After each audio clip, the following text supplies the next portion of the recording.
দর্শক আমন্ত্রণ আজকে আলোচনার প্রসঙ্গ হচ্ছে হঠাৎ কেন এত আন্দোলন।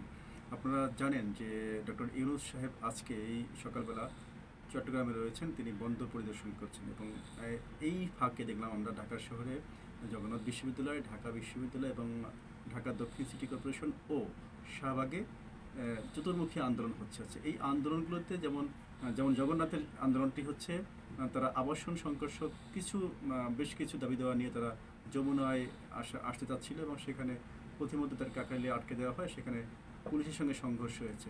প্রশ্ন হচ্ছে যে এই যে তাদের যে সংকটগুলো, এই সংকটগুলো তো আসলে একদিনের সমাধানের বিষয় নয় এবং তাদের এই সংকটগুলো সমাধানের জন্য একটা ইতিমধ্যে গভর্নমেন্টের পক্ষ থেকে একটা আউটলাইন দেওয়া হয়েছে, একটা দীর্ঘমেয়াদী একটা পরিকল্পনা দেওয়া হয়েছে। তো তারা হঠাৎ করে কেনই বা যমুনা অভিমুখে রওনা দিলেন এবং সেখানে এসে তারা এই ধরনের পুলিশের সঙ্গে সংঘর্ষে জড়িয়ে পড়লেন, একটা বিষয়। দ্বিতীয়ত হচ্ছে গতকাল রাতে ছাত্রদল নেতা সাম্য হত্যাকাণ্ড ঘটেছে এবং সেই হত্যাকাণ্ডের জেরে ঢাকা বিশ্ববিদ্যালয়ে ছাত্রদল আন্দোলন করছে এবং সেখান থেকে ভিসি এবং প্রক্টরের পদত্যাগ দাবি করা হচ্ছে। কিন্তু ঘটনাটি ঘটেছে ঢাকা বিশ্ববিদ্যালয়ে জাস্ট সোহরাওয়ার্দীর সীমানায় আর কি, পাশেই।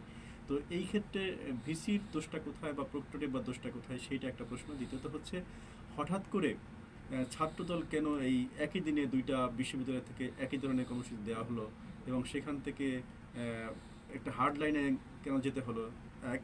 দ্বিতীয়ত হলো আজকে আবার জানেন যে মেয়র ইশরাককে মেয়র ঘোষণা দিয়েছে এবং সেই মেয়র পদে বসানোর জন্য তার নেতাকর্মীরা সেখানে আন্দোলন করছে, সিটি কর্পোরেশনের এলাকা আন্দোলন করছে। এটা একটা বিষয়। আর চতুর্থ বিষয় হচ্ছে এই মুহূর্তে যারা মানে নার্সিং ইনস্টিটিউটের স্টুডেন্টরা তারা শাহবাগ অবরোধ করে রেখেছে এবং শাহবাগেও ব্যাপক জনসমাগম হয়েছে এবং সেখানে আন্দোলন হচ্ছে। তার মানে হচ্ছে এই আওয়ামী লীগ নিষিদ্ধের পরে ফের বড় ধরনের একটা আন্দোলনের দেখলো ঢাকাবাসী এবং সেখান থেকে সরকারের বিরুদ্ধে এক ধরনের চাপ বা সরকারকে এক ধরনের চাপে ফেলার একটা কৌশল আমরা আসলে দেখছি। তো জানি না আসলে এই আন্দোলনে কার কী ইন্ধন রয়েছে বা কোথা থেকে কী ইন্ধন দেওয়া হচ্ছে, অথবা এই আন্দোলনের যৌক্তিকতা অযৌক্তিকতা বিচারের প্রশ্নে না গিয়ে আমরা আসলে দেখতে চাই যে বিগত হাসিনা সরকারের আমলে আমরা কিন্তু কখনো দেখি নাই যে গণভবন বা প্রধানমন্ত্রী কার্যালয় অভিমুখে আন্দোলন হয়েছে, কর্মসূচি হয়েছে। আজ কেন আমরা কোনো একটা আন্দোলন হলেই সেটাকে কেন যমুনায় টেনে নিয়ে আসছি এবং যমুনায় প্রধান উপদেষ্টার বাসভবনকে লক্ষ্য করে কেনই বা আমরা আন্দোলনে সরব হচ্ছি, আন্দোলন পরিকল্পনা দিচ্ছি। দ্বিতীয়ত হচ্ছে যে গতকাল রাত থেকেই কিন্তু ফেসবুকে দেখেছি কয়েকজন চিহ্নিত লোক যারা আওয়ামী লীগের দোষর হিসেবে পরিচিত, তারা কিন্তু আজকের দিনে কিছু একটা ঘটবে এই ধরনের মানে ইঙ্গিত দিচ্ছিল আর কি।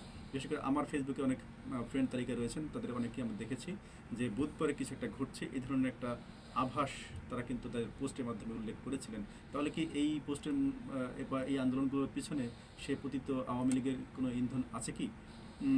এক মানে কোশ্চেনটা আমরা আসলে রেখে যাচ্ছি।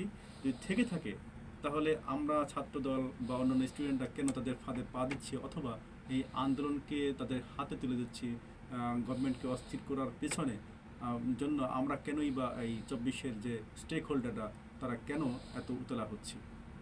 আমার মনে হয় ভেবে দেখা দরকার যে আমরা যাই করি না কেন কোনো মতেই এই সরকারকে বিপদে ফেলে ফ্যাসিস্টদেরকে আমরা উৎসাহিত করতে পারি না এবং এই সরকারের বিপক্ষে নেমে আমরা আওয়ামী লীগের হাতে আসলে আওয়ামী লীগের কোর্টে বল দিতে পারি না। যেহেতু আওয়ামী লীগ এখন নিষিদ্ধ একটি দল, তাদেরকে নিষিদ্ধেই থাকতে হবে এবং তাদের অতীত কর্মকাণ্ডের বিচার হবে। সেই বিচার না হওয়া পর্যন্ত আমরা আমাদের নিজেদের মধ্যে হানাহানি বা বিভেদ বন্ধ করি।